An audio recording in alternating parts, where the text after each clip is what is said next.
We've been promising we're going to be talking women's cricket this morning. And you know what? For all the criticism that's been leveled against Cricket South Africa in recent times, rightfully so, we must also give credit where it's due. And this after the launch of the brand new professional women's, in fact, let me get the name right, CSA's Professional Domestic Women's League, that was launched yesterday at Freedom Park in Pretoria, and it comprises several teams, the Titans, Lions, Dolphins, Badgers, Free State and Western Province in that league. And to talk to us more about it and tell us exactly how it's going to work, let me welcome Cricket South Africa's Public Affairs Executive, Refentse, Shinners. Thank you so much for your time. Thank you for blessing us with your presence this morning. How did the launch go yesterday?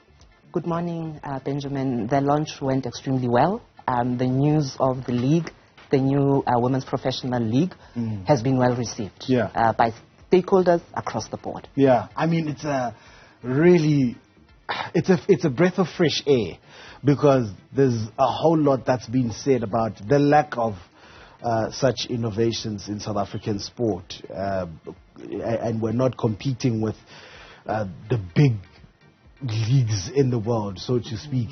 But how did we get to this point where we say we can launch finally? Because perhaps other sporting codes can learn from you guys.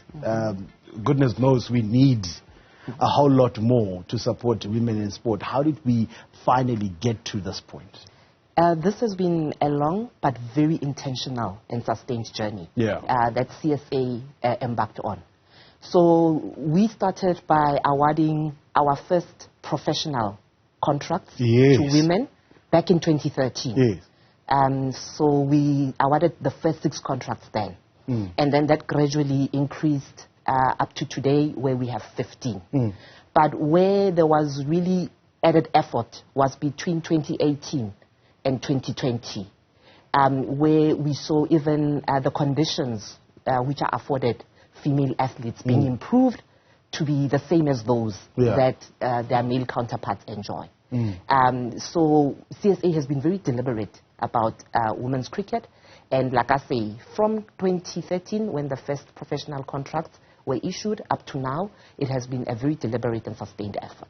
So you're saying to me, in South Africa, there is women who are professional, fully professional cricketers, unlike, frankly, in our football, in our rugby, where there's no women professional who play in the country, of course, who play in a professional, fully professional league. So that is not a problem in cricket. Not anymore. Our female cricketers can pursue cricket as a career. They don't have to go around looking for formal employment or alternative employment.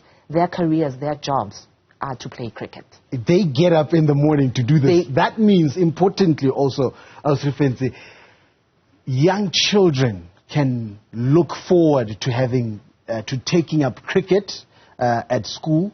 They can look forward to having it as a career, because your mother's always going to ask you, are you going to make money out of it? So they can look forward, take up cricket to make it a career. They can pursue it as a career. And you know, Benjamin, I must share with you, as part of Women's Month, Momentum recently hosted a seminar for professional athletes, women athletes, just empowering them on how they can maximize on their earning potential as athletes, and how they can brand themselves and position themselves. And it was very well received. And there were female athletes from all sorts of codes that were present. And the value they got out of that event was immense.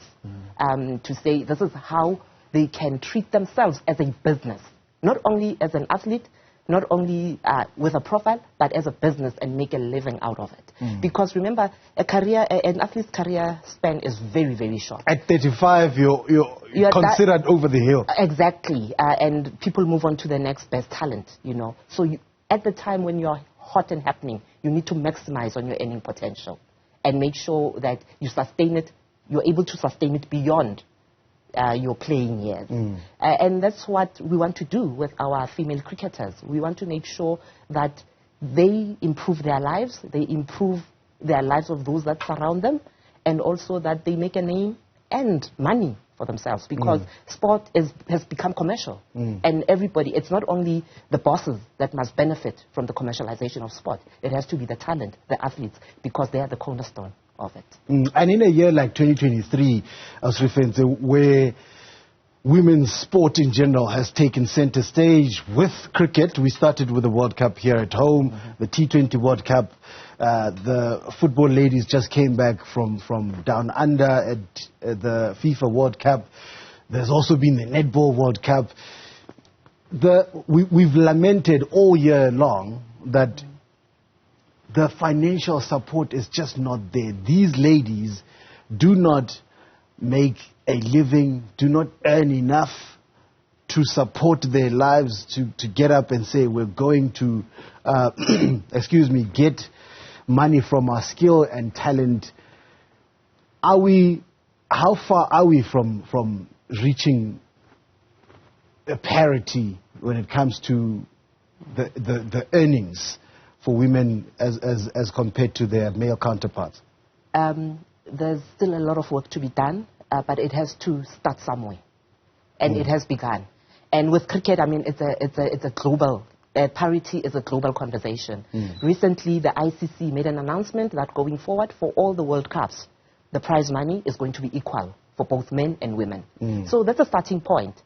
The issue of lack of sufficient sponsorship or investment into the women's game is what is being used as an excuse not to further or to bring equality or equity. Yes. But we have to start somewhere. As CSA, we said we will start with or without the investment. We need 32 million to be able to run this league properly at the standard and level that we wish to run it at. But currently we can afford 10 million. But did that stop us? No. We've decided that our supply will create demand.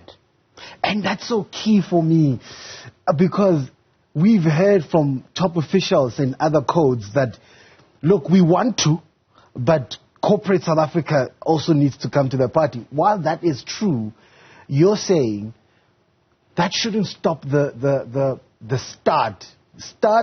Corporate will find you somewhere along the way. Exactly. And what perhaps we need to be considering is then how do we use the little resources that are being brought forward through the men's properties to then fund and prop up the women's properties.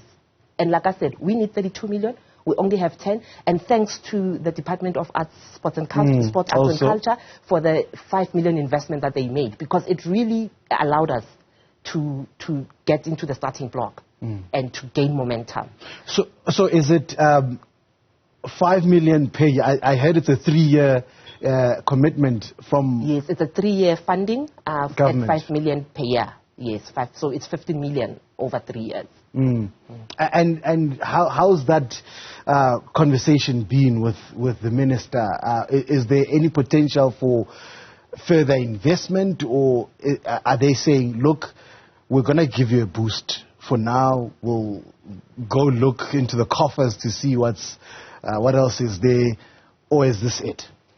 So if the department could increase the investment, it would help us. It will alleviate or it would assist us to get closer to the 32 million mark. But their resources are also very stretched, because there's so many sporting codes and the arts and culture side that they need to support, and there's very little money.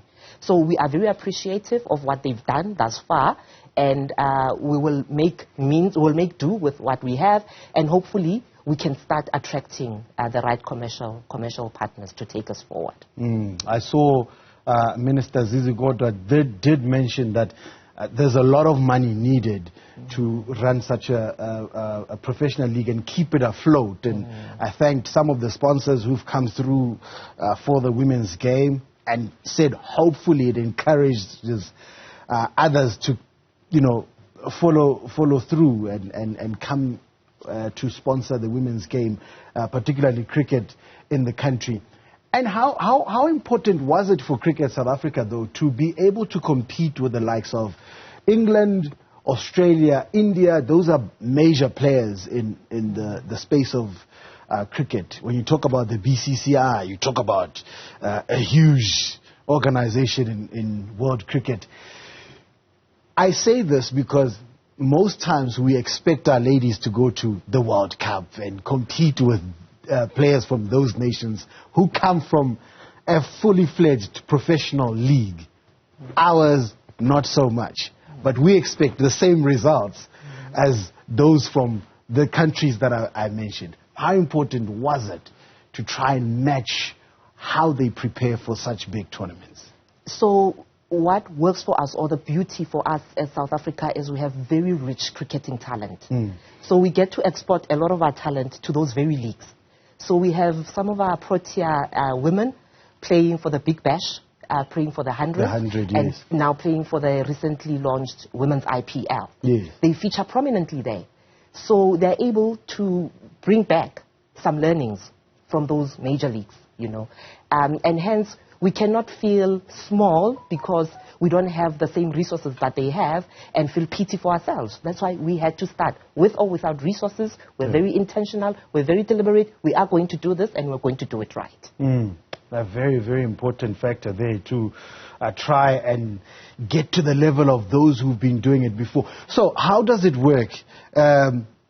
I saw there's relegation, promotion type of system. How do we work once the first ball is bowled? So the league is structured in the same way, I won't say same, similar way as the men's domestic league. Yeah. So there's a Division 1 and Division 2. Yes. And obviously teams in Division 2 will fight for promotion into Division 1, and obviously those who are in Division 1 will fight to remain in Division and not be relegated. So it's the same. In terms of the structure of the competition, it's made up of 2 competitions, which is a 50s over competition and a T20 competition.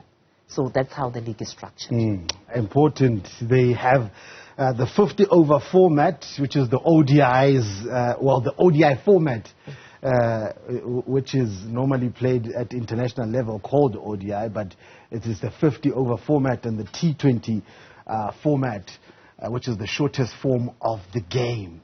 Exciting times, I was Refentse. Like I said, credit where it's due to Cricket South Africa for being, I think you're being pioneers, basically, because no other format in the country has done what you're doing for the women's game, having a fully professional league. Well done on that.